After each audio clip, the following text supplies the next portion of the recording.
Hello my sweethearts and welcome back to my channel. If you haven't already, make sure to like this video. Also subscribe to the channel and become part of the sweetheart community if you haven't already. Today's video is going to be, since we're doing a sit down video, I'm either doing one thing. I'm either talking, challenges, or story time. So that means since we're in Vlogtober, I'm doing a story time. So I'm gonna give y'all my Halloween horror story. So basically it's about how I got stalked on Halloween night, and this is why I don't go trick-or-treating that much anymore. So when I used to live back at home with my sisters and my family, it was always me and my 5 sisters. So it was me, my older sister, my sister who's older than my other sister, and my sister who's 2 years younger than me, and then the youngest. So it was just the 5 girls. My parents never went trick-or-treating with us. Don't know why, just never did. So we went trick-or-treating, and before I think I went from school to work. No, I went from work to school because it was like 8 or 9 o'clock. I couldn't work late because I was a minor, so I couldn't work. Y'all already know I worked at Publix. Everybody knows I worked at Publix. Worked at Publix for almost 4 or 5 years. Not by choice.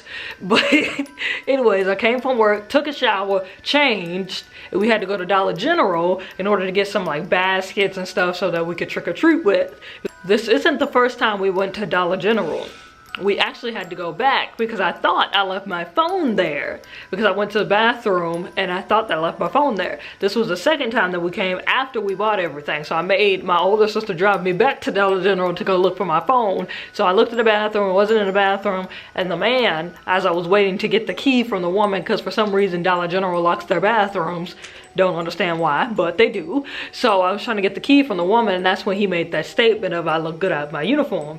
So as I was looking for the bathroom and searching for my phone, really like losing my mind over where my phone is, because I didn't want my Snapchat and all that information to get leaked. So I was like, I'm very like flustered. So I was like, I can't find it, it's not here. So we ended up leaving.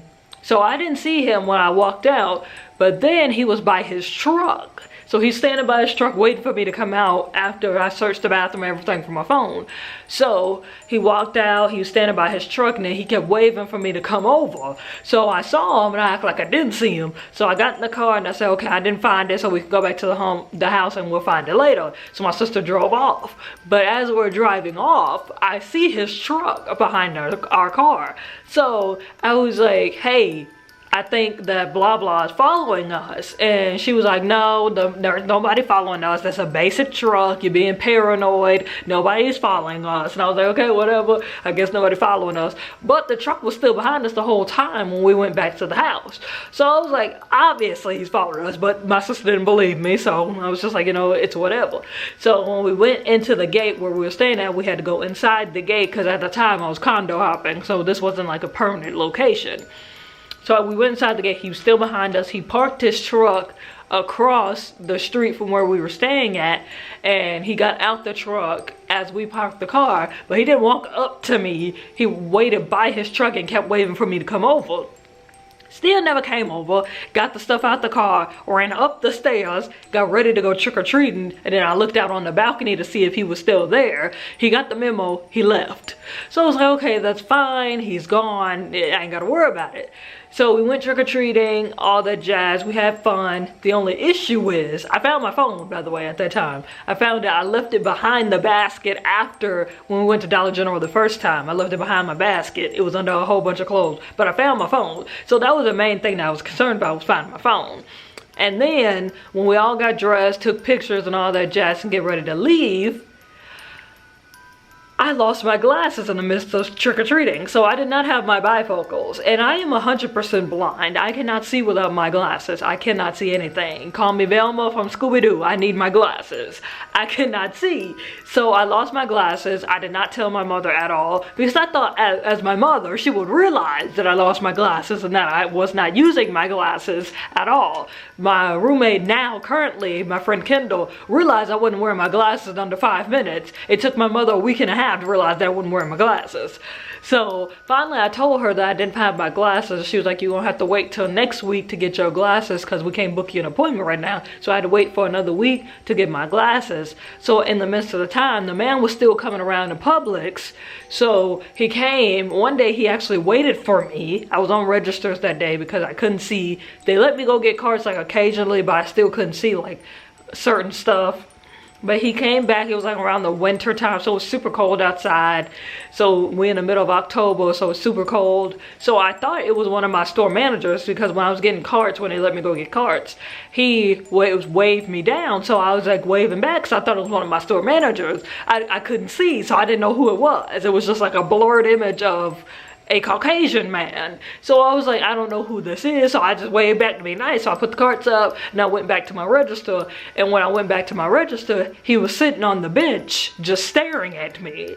Like, I'm just scanning the groceries, acting like he's not there, talking to my customers. He never checked out with me though. He never came up to my register, tried to make small talk, tried to make conversation. He just watched me like a weirdo. Just sat on the bench and watched me like scan other people's groceries, have conversation with other people. So finally, when it was time for me to go on my break, I went by to see one of the ladies who make the apron food. Like at Publix, they have apron samples where they sample all these different foods and they cook it for other people. They get free samples. So she told me that she was cooking that day because I did a morning shift. So I was like, save me a plate, blah, blah, blah. She always saved me a plate. I never really had to tell her she would save me a plate regardless. So when she made some, she saved me a plate to the side. And I went to go get my food to get from the apron lady because they were having something that I actually liked. I think it was like shrimp Alfredo or something. But I thought he left because the bench was abandoned. The bench was empty. There was nobody sitting there. So I was like, okay, I think he just left. He finally got bored with me and he went home. No, he went to browse around the store, and then finally he found me at the apron station as I was talking to the lady who saved me the plate, because I knew her. She knows everybody in my family, from my mother to my sisters, all that jazz. So I was talking to her. We were talking, laughing, chatting it up, and then he was like, oh, I think that we should go out sometime for dinner. At the time, I was 15, about to be 16. And like I said, the man looked about 40, 50, old enough to be my father. So I was like, I don't think that's a good idea. I'm still in high school. Like, I didn't give him like an age frame because I was like very stunned that he actually had the audacity to ask me out in front of, she was a older woman. She was very mature. She could have been my mother in all honesty, but he was talking in front of her and she was like, is there a problem? And he was like, no, just talking to a friend. I don't even know the man's name. I don't know. I've seen him a couple times in Publix, but I did not know who he was exactly, like what his name was, who he was associated with. I didn't know any of that. So I was like, I don't know who this man is. And she's like, do you really know him? Are y'all really friends? I was like, no, I don't know who this man is. Like, he followed me on Halloween. I told her the whole story that I told y'all. He followed me on Halloween and he hasn't left me alone. So finally, he kept coming back looking for me. So one of my store managers saw that he was waiting for me on that day when I told y'all when I went to go get my apron food. So they looked back on the cameras and saw that he kept waiting for me every single time. Even when I wasn't working, he was waiting to see if I was working. So finally, my store manager was like, okay, she is 15 years old, about to be 16, and you about 40, 50 years old. So that is you trying to mess with a minor, and I do not allow that. So he was like, you have two options. You can either shop and leave her alone, or I can call the police and tell you that you're trying to mess with minors. So after that whole situation happened and he had that resolved, the man never came back, never looked for me again, never tried to search for me. I never saw the man again. So that is really why I don't go trick-or-treating, because of safety reasons. I like trick-or-treating, I like getting all the candy and stuff, but I was like, I can just go to Walmart and give me a candy bar. But the whole entire thing was very traumatizing for me. Actually terrified me. So I've never been followed before. I've never been stalked. I've never been, well, that's a lie. I have been stalked, but I've never been stalked on Halloween. But that was my horror story from Halloween night. All I have to say is watch your children, be safe, be wise. If somebody's following you, just know that you are right. That's all I have to say for that. But nobody believed me in my family and said I was always being over dramatic. But anyways, that's what happened on Halloween night. If y'all like this video, make sure y'all give it a big thumbs up. Also subscribe to the channel, become part of the sweetheart community. If y'all are having a good day or night wherever you are, I will see y'all in the next one. Bye, sweethearts.